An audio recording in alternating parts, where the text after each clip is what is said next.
Hello everyone, welcome back to my channel Ria's canvas. আশা করি তোমরা সবাই ভালো আছো, আমরাও ভালো আছি। তো আজকে হচ্ছে মহালয়া, তোমাদের সবাইকে জানাই মহালয়ার অনেক অনেক শুভেচ্ছা। দেবীপক্ষের সূচনা তো হয়েই গেছে, সকলের পুজো ভালো কাটুক এটাই চাই। আর মহালয়ার দিন মানে এখন ঘড়িতে বাজে হচ্ছে 3:30, আমরা একটু বেরোচ্ছি ঘুরু ঘুরু করতে পাপাকে নিয়ে। বাবা সবাইকে একটু হাই করে দাও, একটু হাই করে দাও। তো এখন এখানে ব্যস্ত, আর ওর আউটফিটটা দেখিয়ে দিই তোমাদেরকে। আউটফিট আর কিভাবে দেখাবো, সে যদি এক জায়গায় একটু চুপ করে দাঁড়ায় তবে তো আউটফিট দেখাবো। তো দেখো সে এখন জামা জুতো সবকিছু পরে খাটের এ মাথা থেকে ও মাথা দৌড়েই বেড়াচ্ছে। তো এই যে বেরিয়ে পড়েছি, আর বেরিয়ে বেশ কিছুটা চলেও এসেছি। পাপাকে খাওয়াচ্ছিলাম, ওর বাড়ির থেকে ঘুম ঘুম পেয়ে গেছিলো। তো আমি বললাম মানে বাড়িতে আর কেউ ঘুমটা পাড়ায়নি, যাতে ও গাড়িতে যেতে যেতে এই সময়টা ঘুমিয়ে পড়তে পারে, সেই জন্য। তো এখানে ঘুমিয়ে পড়েছে, দেখতেই পাচ্ছ। আর যে আমাদের পেছনে অ্যাক্ট্রেস এখনো মেকআপ করে যাচ্ছে। আর এই যে যেহেতু কোলে রয়েছে ওই জন্য ক্যামেরাটা ধরতে একটু অসুবিধা হচ্ছে। তো কোথায় যাচ্ছি বলি, যাচ্ছি হচ্ছে CC2-তে, কাছাকাছি যাচ্ছি। তাড়াতাড়ি আবার ফিরবো, কারণ কৃষ্ণেন্দুর আবার অফিসও রয়েছে ফিরে। তো সেই কারণে কাছাকাছির মধ্যেই যাচ্ছি, CC2। সত্যি কথা বলতে পুজোর সময় বেশি দূরে যাওয়ার রিস্কটা নেওয়া যায় না, কারণ কালকে আমরা ট্রাফিকে প্রায় 30 মিনিট ছিলাম, তো যেটা 5 মিনিটের মানে বারাসাতের মধ্যে কোথাও যাইনি, বারাসাতের মধ্যেই আমাদের কালকে একটু দরকার ছিল বলে বেরিয়েছিলাম। তো সেখান থেকেই ফিরতেই প্রায় আমাদের আধ ঘন্টা লেগে গেছিল।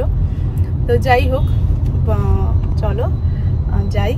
এখন কিছুটা কাছাকাছি চলেও এসেছি। হয়েছে তোর মেকআপ?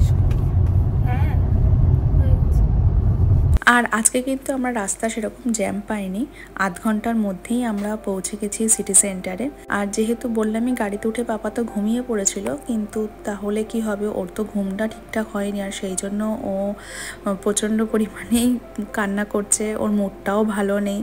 এখানে দেখতেই পাচ্ছ, দেখো মুডটা একদমই অফ, কোলের থেকেও নামবে না, কোলেই থাকবে, আর শুধু হাত দিয়ে এদিক ওদিক দেখাচ্ছে।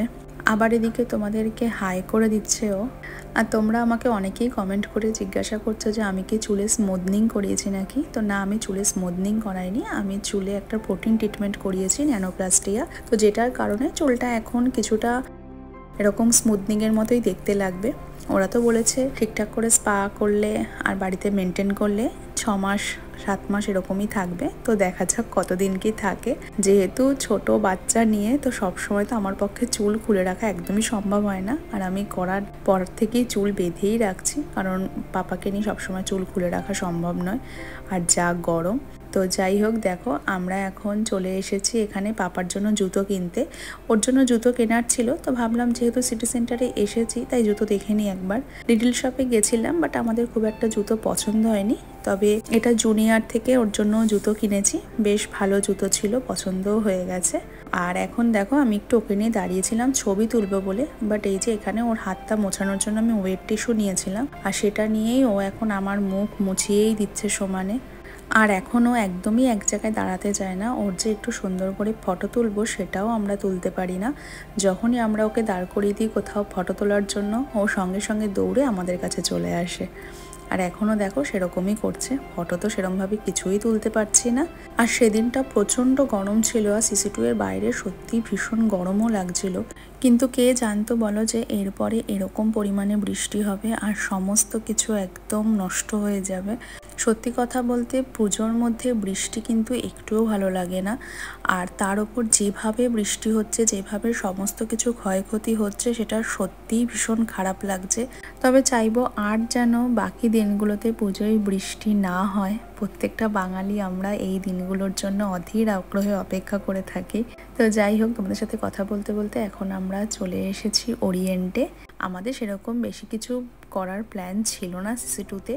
ভেবেছিলাম এখান থেকে একটু শ্রীভূমিতে যাব, কিন্তু কৃষ্ণেন্দু আমাকে বলল যে একদমই নয়, কারণ আজকে মহালয়া রবিবার, শ্রীভূমিতে প্রচন্ড ভিড় হবে।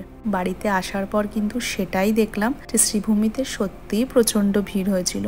পাপাকে নিয়ে আমি যেতেও পারতাম না সেখানে।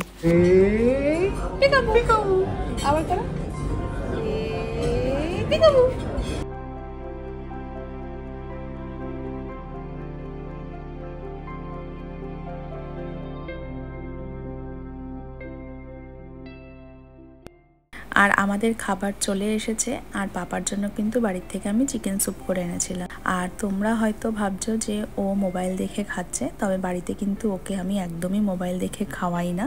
কিন্তু যেহেতু ও এখন এক জায়গায় একদম বসে খেতে চায় না, আগে তো ওকে আমি হাই চেয়ারে বসেই সবসময় খাওয়াতাম, কিন্তু এখন ও আর বেশিরভাগ সময় হাই চেয়ারে বসে খেতে চায় না। আর ঠিক তখনই ও মুখের থেকে খাবারটা ফেলে দেয়, আর এখানেও বারবার তাই করছিল। তাই জন্যই আমি একটু গান দিয়ে ওকে বসিয়ে রেখেছিলাম যাতে ও কিছুটা খায়।